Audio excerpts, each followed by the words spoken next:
Force commander Gilgit Baltistan major general Syed Imtiaz Hussain Gilani نے کہا ہے کہ گلگت بلتستان کے عوام نے وطن کے لیے بے پناہ قربانیاں دی ہیں اور ان قربانیوں کو کبھی فراموش نہیں کیا جائے گا۔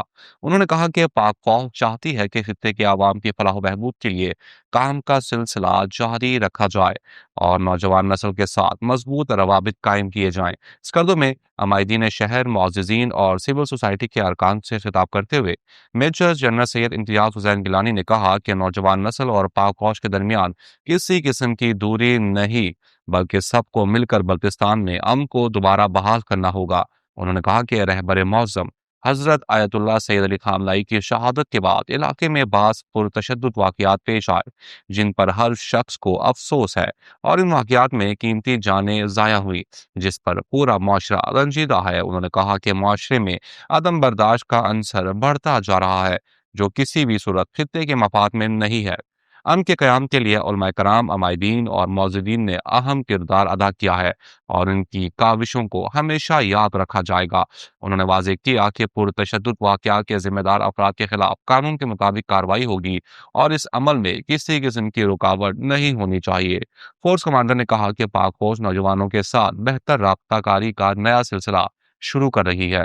انہوں نے بتایا کہ پاکستان کی دفاع کے لیے سب سے زیادہ قربانیاں ایف سی این نے دی ہیں، جس کے 2650 جوان وطن پر قربان ہوئے، جن میں سے 1600 جوانوں کا تعلق گلگت بلتستان سے تھا۔ انہوں نے کہا کہ آج بھی کوئی دن ایسا نہیں گزرتا جب کسی نہ کسی شہید کا جنازہ نہ اٹھتا ہو، کیونکہ فوج ملک کے جغرافیائی اور نظریاتی سرحدوں کے محافظ ہے۔ انہوں نے کہا کہ بلتستان امن کے حوالے سے پوری دنیا میں مشہور رہا ہے اور آئندہ بھی رہے گا۔